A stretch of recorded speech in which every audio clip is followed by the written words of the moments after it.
오늘 하나님 주시는 말씀 봉독하겠습니다. 다 함께 자리에서 일어나셔서 빌립보서 3장 12절로 16절까지의 말씀입니다.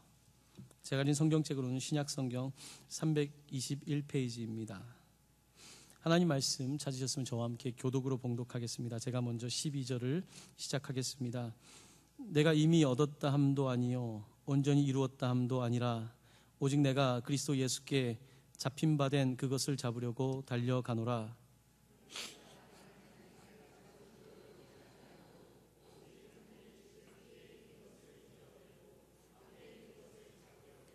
표대를 향하여 그리스도 예수 안에서 하나님이 위에서 부르신 부름의 상을 위하여 달려가노라.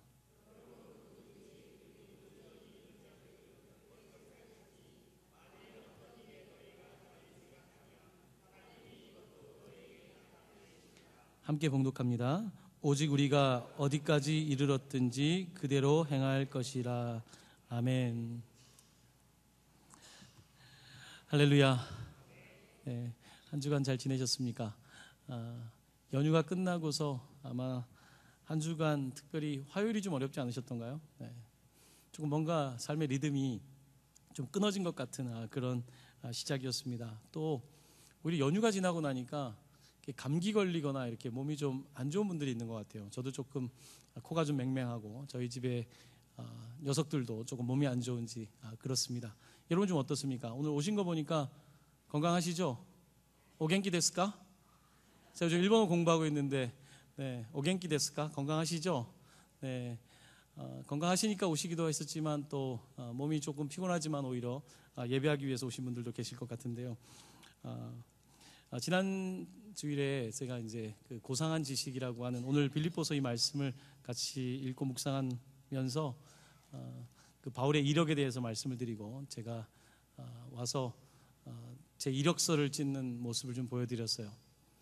이력서를 찍고 일부 예배 때 내려갔더니 그 제 방에 그 졸업장이 많아요. 그래서 졸업장을 찢으려고 하다가 혹시 나중에 누가 필요하다고 할 수도 있으니까 찢지는 못하겠고 그래서 제 방 안 보이는 데다가 다 넣어놨어요. 그래서 이제 혹시 제 방에 오시면 제 방에 이제 졸업장을 볼 수가 없어요. 그 이후에 이런 생각이 들었어요. 눈에 보이는 것보다 눈에 보이지 않는 것이 더 중요하다는 생각이 최근에 많이 들었어요. 눈에 보이는 것이 다가 아니잖아요. 눈에 보이지 않는 것이 어쩌면 더 소중하고 중요한 것이 많은데 우리가 잊고 있는 것이 아닌가 하는 생각이 듭니다. 집이 깨끗한 것은 보이지 않는 엄마의 손이 있는 거예요. 그렇죠? 집에서 식사가 나와 있는 것은 보이지 않는 엄마의 사랑의 수고가 오늘 식탁을 만들고 있는 거죠. 교회도 마찬가지더라고요.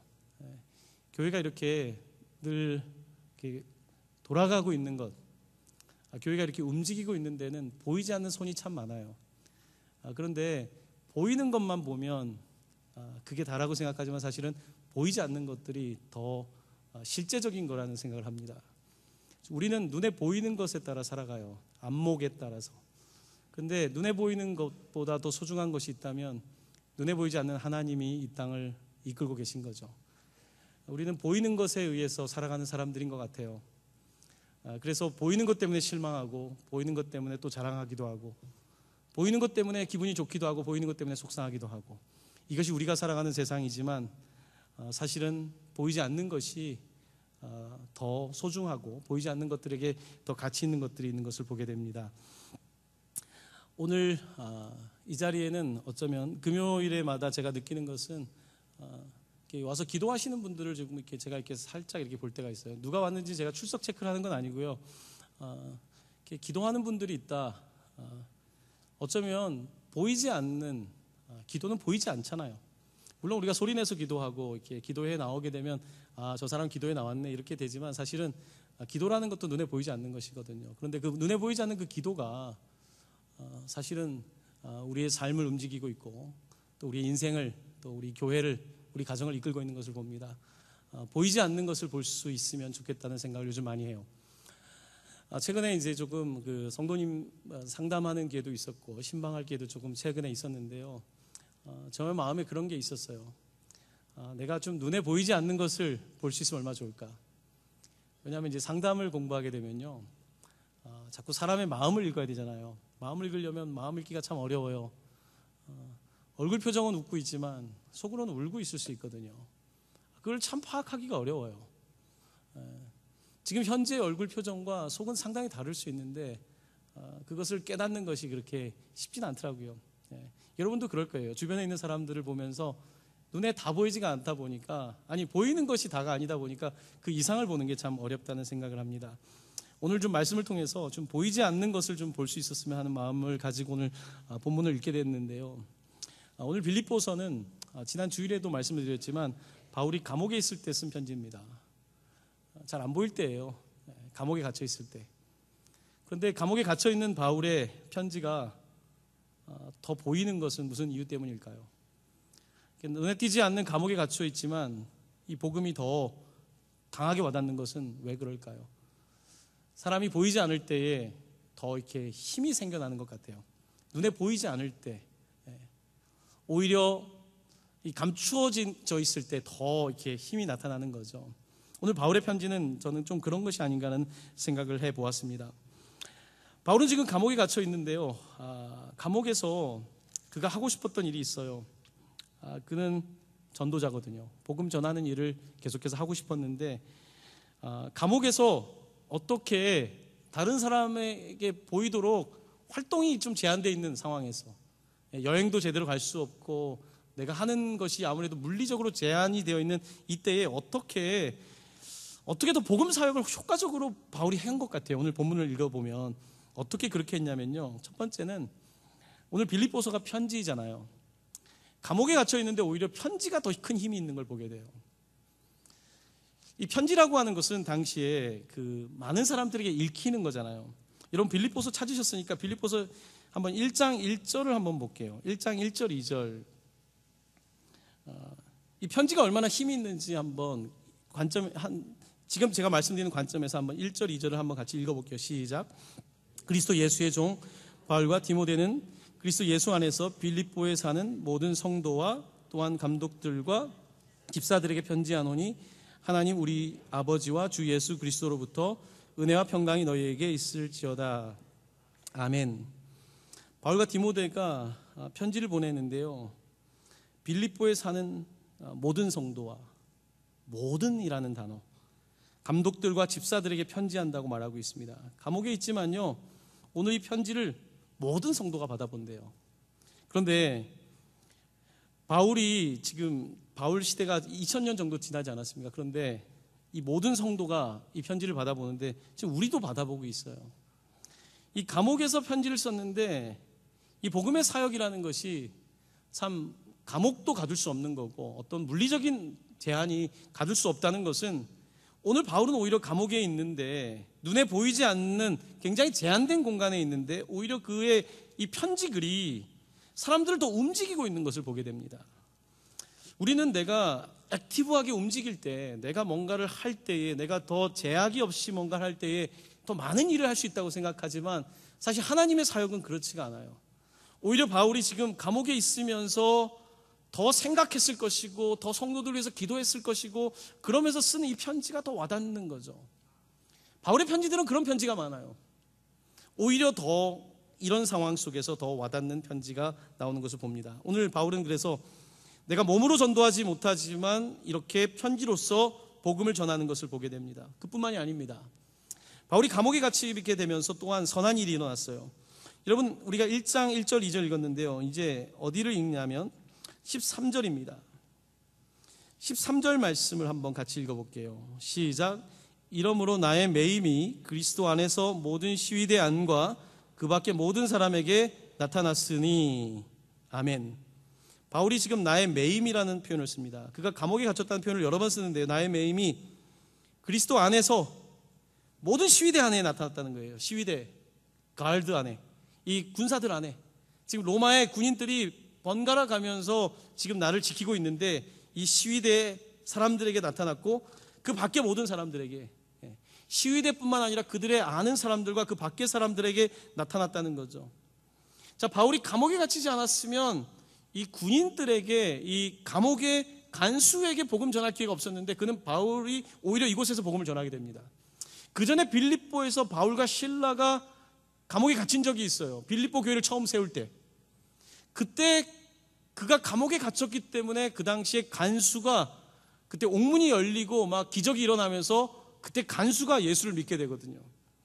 자, 바울은 그가 어디에 가든지 감옥이면 감옥에서도 시위대 안과 밖의 사람들에게 복음 전한 것을 보게 되는 것입니다. 그뿐만이 아니에요.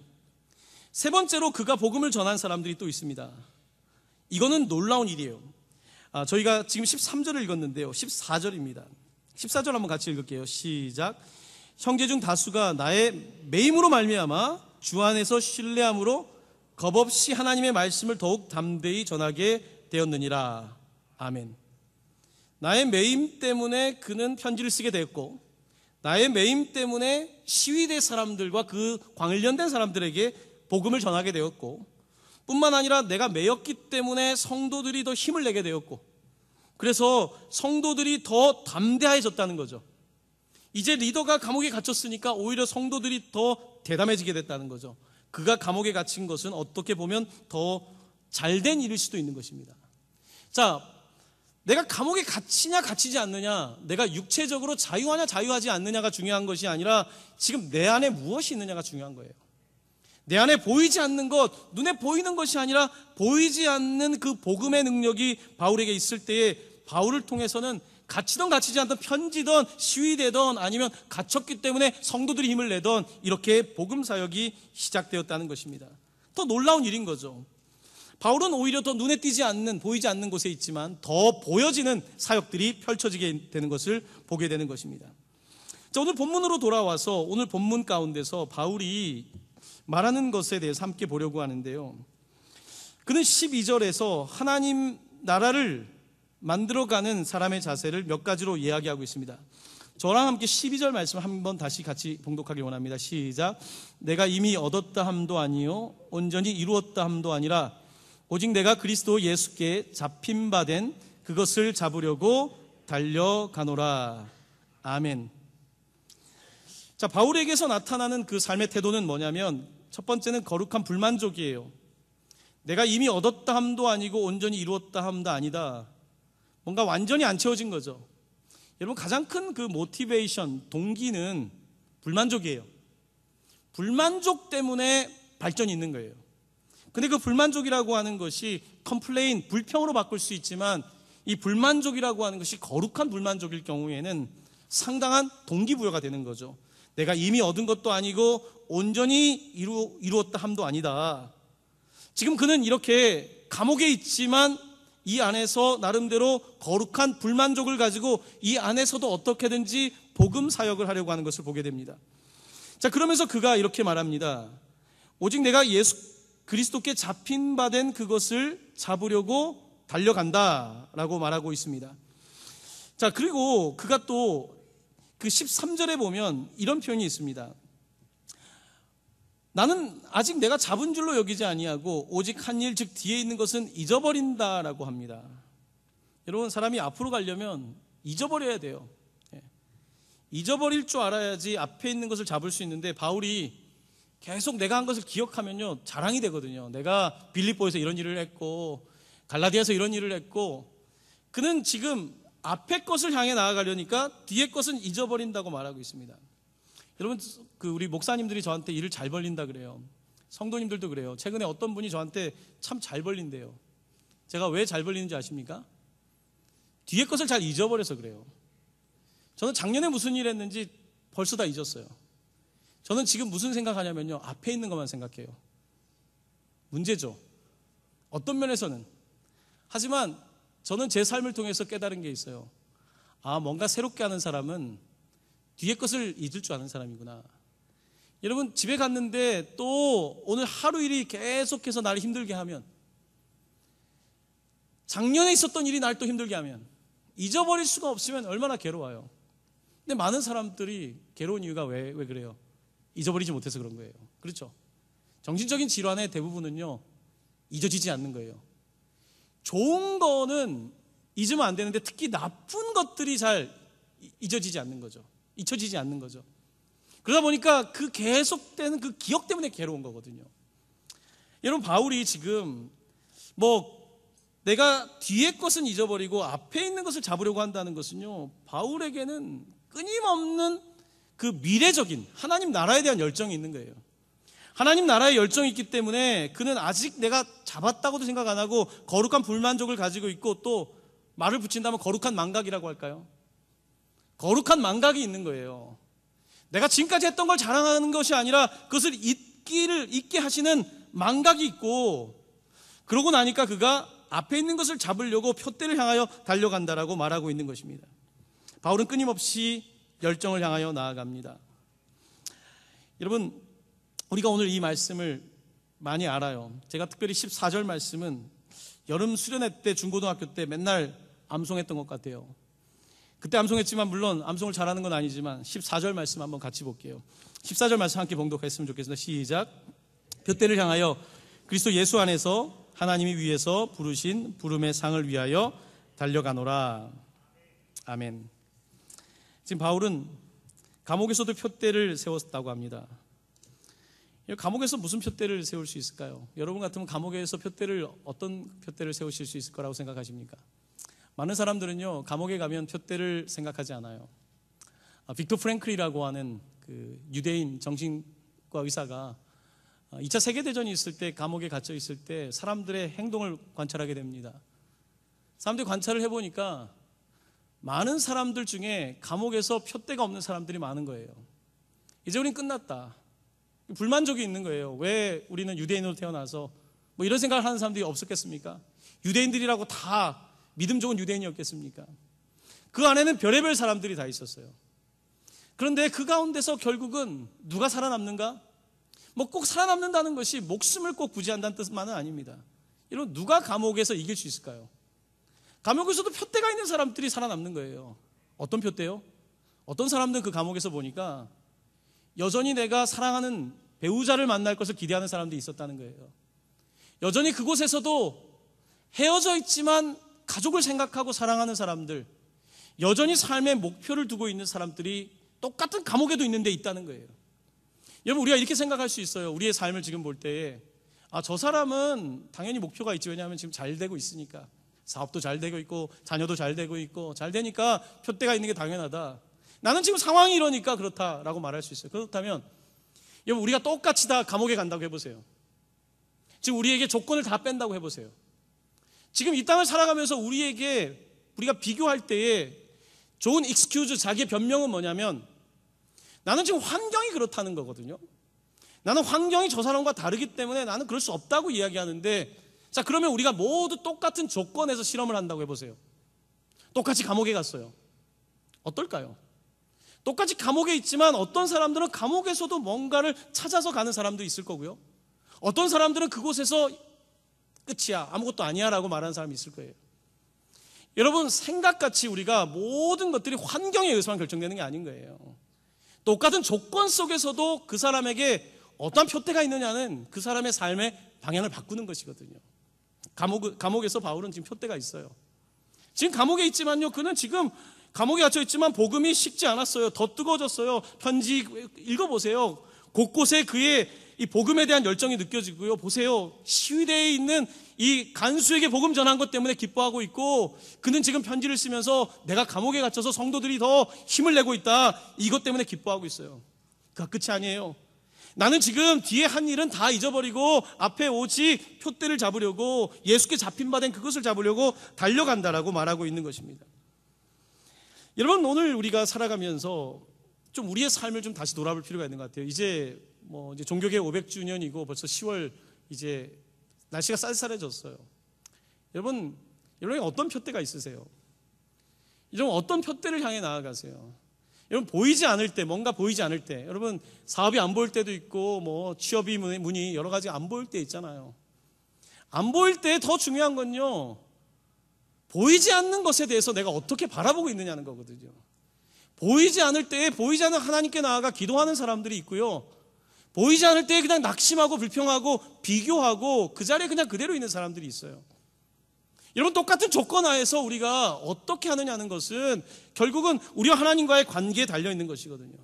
하나님께서는 오늘 우리에게 요구하고 계신 거예요. 오늘 우리를 향해서 표대가 있냐는 거예요. 근데 그게 바울에게는 내 표대가 아니라 예수에게 잡힌 바 된 그것을, 그는 내가 예수에게 잡힌 바 된 그거, 내가 세운 표대가 아니라 내가 예수께 잡혔다는 거죠.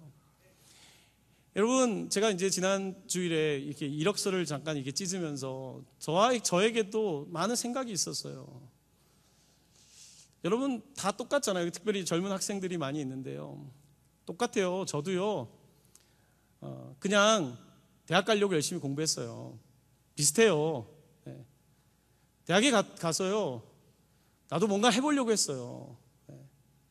유학을 갔어요. 유학 가서도요. 내가 더 잘해보려고 했어요. 이력을 더 쌓으려고 했어요. 이력 쌓는 게 잘못된 거 아니에요. 제가 지난주에 이렇게 이력서를 찢었더니 어떤 성도님이 그러더라고요. 목사님 찢을 이력서가 있어 좋으시겠어요. 제가 느낀 건 뭐냐, 나도 목사님처럼 이력을 더 쌓아야겠다. 오히려 그렇게 농담으로 하신 분도 있어요. 그런데 제가 지금 요즘에 깨닫는 것은요, 그럴 때가 있죠. 젊을 때 그렇게 열심히 살아야죠. 근데 계속해서 내가 잡으려고 하는 건요, 그거는 나이 먹으면서 어리석은 거예요. 여기 이제 좀 연세 드신 분들이 있지만요, 살면서 배우는 게 뭐예요? 내가 해서 되는 게 다 아니구나. 젊을 때는 내가 하면 될 것 같단 말이에요. 근데 조금씩 더 나이가 드시면서 느끼는 건 내가 해서 되는 게 아니구나. 이걸 깨닫는 거죠. 나이 들어서도 내 힘 주고서 잡으려고 하는 건요, 이건 지혜로운 사람이 아니에요.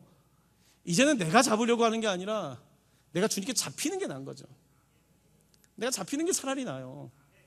내가 잡으려고 이래저래 노력하는 거, 노력이 필요 없다는 것이 아니라 내가 그분에게 오히려 잡히고 그 잡힌 바 된 그것을 잡으러 가는 것이 훨씬 더 스마트하고 훨씬 더 지혜롭고 훨씬 더 잘 사는 방법이거든요. 오늘 본문은 바울의 삶을 보여줘요. 바울은 잡혔어요. 그가 잡히다 보니까 참 열심히 살아요. 제가 이제 이번 주일에는 이제 원로 목사님께서 이제 말씀을 전하시고, 제가 그 다음 주 설교를 준비하면서 이제 저희 교회 십자가에 루터가 걸려 있잖아요. 마틴 루터가 걸려 있다 보니까 우리 교회는 장로교회인데 장로교회는 칼빈이거든요. 종교개혁은 루터만 한 게 아니라 루터 이후에 제2세대인 칼빈이 있거든요. 요즘 제가 칼빈을 좀 공부하고 있어요. 칼빈을 공부하면서 제가 26살의 칼빈이 기독교 강요라는 책을 썼어요. 지금까지 사도라고 하면 예수님 때의 그 제자들 사도 이후에 가장 훌륭한 기독교 선생이라고 하는 칼빈, 26살 때 기독교 강요를 썼어요. 그 책은요, 지금도요, 베스트 오브 베스트. 26살의 칼빈이 쓴 그 책이 그런 책이에요. 칼빈이 목회자가 되려는 사람에게 이렇게 말해요. 뭐라고 말하냐면, 목회자가 되려면 열심히 일할 각오, 늦게까지 일할 각오, 끝까지 지속적으로 할 각오가 있지 않으면 목회자가 되지 말라는 이야기를 합니다. 칼빈의 그 이야기를 듣고서 도전을 받았어요. 어마어마한 양의 공부를 합니다. 칼빈은 상상을 초월할, 그가 했던 설교양은 여러분 상상을 초월해요. 물론 예전에 할 게 없어서 그랬다고 말할 수 있을지 모르겠어요. 요즘 할 게 많습니다라고 말할 수 있을지 모르겠지만, 어떻게 저렇게 옛날에 그렇게 할 수 있었을까? 그러니까 그 당시에 여러분 종교개혁이라고 하는 마틴 루터나 칼빈은요, 그 시대에 완전히 붙잡혔던 거예요. 그러니까 하나님께서 역사를 움직이면서 로마 가톨릭 교회에서 개신교라고 하는 이런 역사의 태동 속에서 일어났던 사람들은 거의 붙잡혔던 거예요. 이게 내 힘으로 그렇게 공부 못해요. 내 힘으로 루터처럼 못해요. 사로잡혔던 거예요. 사로잡히다 보니까 그들의 삶을 통해서 500년이 지났는데도 그때 썼던 글들을 따라갈 수가 없다는 거예요. 여러분, 500년이 지나도 영적인 것은 변함이 없어요. 테크놀로지는 많이 바뀌었어요. 옛날 500년 전에 인쇄술을 가지고 와서 지금 할 수는 없어요. 지금은 인쇄술 필요 없어요. 그때 거. 지금 이렇게 손으로 다 안 써도 돼요. 이제 목소리만 해도 다 인식해서 다 책을 만들 수 있는 시대예요. 그런데 세월이 바뀌어도, 인공지능이 나오고 뭐가 나와도 바뀌지 않는 게 있을 거예요 같아요. 그거는 그 역사를 이끌었던 그 놀라운 그 영적인, 보이지 않는 위대했던 그 힘. 전 종교개혁을 요즘 좀 읽으면서, 역사라고 하는 것은 참 희한하다. 역사가는 역시 그 당시에 대단한 사람들을 만들어내는가? 그 이유는 그들이 미쳤기 때문에, 사로잡혔기 때문에. 사로잡힌 사람들이 있었기 때문에 역사가 움직였던 것이고, 그 당시에 종교개혁이라고 하는 것은 목숨을 건 거였거든요. 이제 그런 모습을 이제 조금 읽으면서 뭔가 좀 깨달음을 좀 가지려고 하고 있습니다. 표대를 향해서 나아간다. 표대가 뭘까요? 오늘 본문에서는 이렇게 표현하고 있어요. 하나님이 위에서 부르신 부름의 상.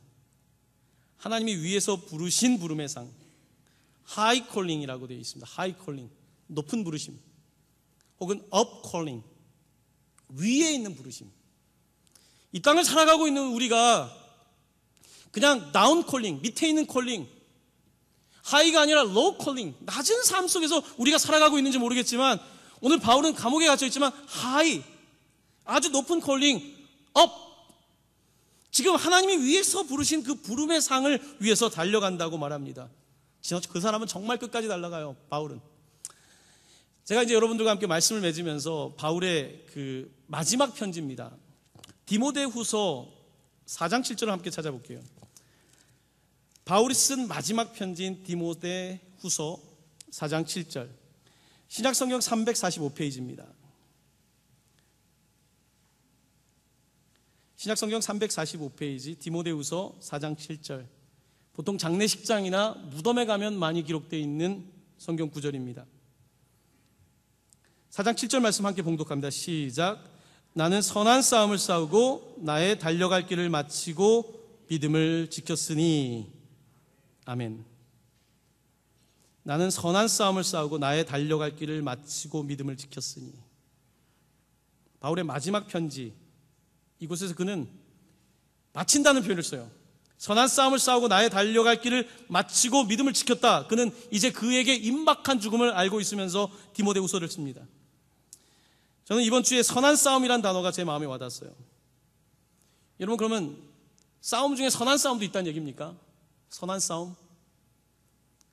대부분의 싸움은 선한 싸움이 아니에요. 대부분의 싸움은 악한 싸움이에요. 대부분의 싸움들은 굿 파이트이 아니에요. 굿 파이트. 오늘 바울은 나는 굿 파이트, 끝까지 좋은 싸움을 했다는 거예요. 달려갈 길을 마쳤다는 거예요. 여러분, 우리가 싸우는데 쓸데없는 싸움을 하거나 어리석은 싸움을 하거나, 바울은 또 다른 글에서 말합니다. 자기가 고린도 있는 교인들에게 편지를 보내면서 나는 다름질하기를 향방 없는 것 같이 아니하고 방향이 없는 것처럼 하지 아니하고 싸우기를 허공을 치는 것 같이 아니하며 라고 말합니다. 여러분, 열심히 싸우는데 허공과 싸우면 무슨 소용이 있겠습니까? 이 땅에서 싸움은 대부분이 지나고 나면 후회될 싸움이더라고요. 여러분도 많이 싸우지 않았습니까? 싸우면 결국은 별로 영양가도 없는 그냥 허공을 치는 싸움인 경우가 많아요. 그 당시에는 이기는 것 같은데 지나고 나면 이겨도 별로고 저도 별로예요. 그런 싸움이 대부분의 우리의 인생이에요. 바울도 그런 인생을 살았어요. 자기 육체적 자랑으로 열심히 했죠. 파이트. 정말 파이트했어요. 파이팅이 넘치는 게 바울이에요. 근데 바울은 예수를 만난 이후에 그의 파이팅에 대한 삶이 달라져요. 그냥 파이팅이 아니라 굿 파이트. 그동안은 나를 위한 파이팅, 그동안은 내 이력을 더 쓰는 파이팅, 내가 더 하나님께 나아가기 위한 종교적인 파이팅이었다고 한다면, 그가 예수님에 붙잡히고 나서는 그는 이제 굿 파이트를 하는 거예요. 좋은 싸움, 선한 싸움. 허공을 치는 것이 아니라 제대로 타겟팅을 향해서 주먹을 내미는 그런 싸움을 하는 거죠. 바울은 완전히 깨닫게 됩니다. 사랑하는 성도 여러분, 오늘 이제 가을을 맞이하고 특별히 종교개혁 500주년을 맞이하면서 하나님께서 여러분과 저를 부르시는데요. 여러분, 부르세요. 어디서 부르시냐면 위에서 부르세요. 우리는 밑에 너무 낮은 곳에 있는데 우리로 하여금 너도 왕같은 제사장이다, 우리를 부르시고 우리로 하여금 감옥에 있든지 감옥에 있지 않든지, 지금 삶의 자유가 있든지 아니면 억압이 있든지 어떤 상황과 상관없이 하나님께서 우리를 부르시고 우리를 사용하겠다고 말씀하시고, 그리고 우리로 하여금 끝까지 선한 싸움을 싸우기를 요구하고 계십니다. 사랑하는 형제 자매 여러분, 여러분 요즘 싸우는 게 뭡니까? 뭐 때문에 싸우고 계세요? 뭐 때문에 막 열심히 싸우고 계세요? 좀 쓸데없는 싸움 하고 있지 않으세요? 자기와 싸우고 있지 않으세요?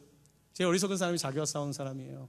자기와 싸우는 사람은요, 그게 이제 자기를 극복하는 좋은 싸움이 될 수 있지만요, 어리석은 싸움일 가능성이 높습니다.